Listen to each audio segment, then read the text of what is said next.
કાન ખોલીને સાંભળી લેજો, હું મેદાનમાં આવી રહ્યો છું।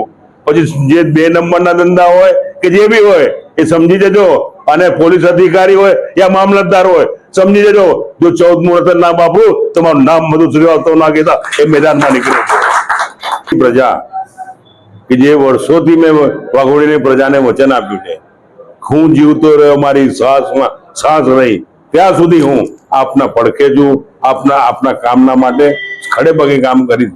નાત જાત ભેદભાવ વગર મારી પ્રજાએ મારું ઘર જોયું છે, તો મારી પ્રજાને વિનંતી છે કે ઠીક છે, જે લોકો ગયા છે એમના ઘર બી નહીં જોયા હોય, તમે મારા ઘર બી જોયા છે, અને મેં તો જે વચન આપ્યું છે એ વચન આજે બી પાકું રહેશે।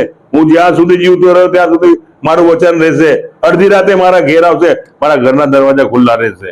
અને આ જે ચાલી રહ્યું છે વાઘોડિયા મત વિસ્તારના અંદર, કે જે વડોદરા તાલુકો અને વાઘોડિયા તાલુકો થઈને 2 વિસ્તારને મત વિસ્તાર છે, એ 2 મત વિસ્તારના અંદર જે કાવતરા કરી રહ્યા છે, જે કરી રહ્યા છે, કાન ખોલીને સાંભળી લેજો, હું મેદાનમાં આવી રહ્યો છું। પછી જે 2 નંબરના ધંધા હોય કે જે બી હોય એ સમજી જજો, અને પોલીસ અધિકારી હોય યા મામલતદાર હોય સમજી જજો, જો 14 મુહૂર્ત ના બાપુ તમારું નામ બધું શ્રીવાસ્તવ ના કહેતા એ મેદાનમાં નીકળે છે।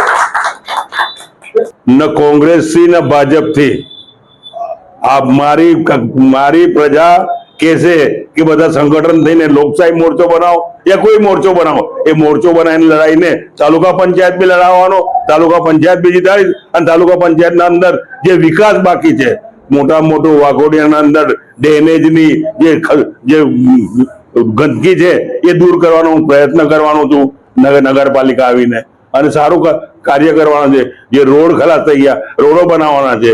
શુદ્ધ પાણી નથી મળતું, એ પાણી લાવવાના પ્રયાસ કરીશ। નર્મદાનું પાણી લાવ્યો છું, બધું જ લાવ્યો છું, પણ જેની પાછળ કોઈ વિકાસ નથી થયો, અને વિકાસ કરવા માટે જ આજે ઓફિસ ખોલે છે। હાલમાં મેં કેવડાવી દીધું, આવડે જ કેવડાવ્યું છે કે જે બી અધિકારી હશે કાન ખોલીને સાંભળી લેજો, આ મધુ શ્રીવાસ્તવ છે, કોઈના બાપથી ડરતો નથી, ખાલી ભગવાન સિવાય, બાકી કોઈને સિંગડા ઉગ્યા નથી, બધાને ઠેકાને પાડી દઈશ, આટલું ધ્યાન રાખજો।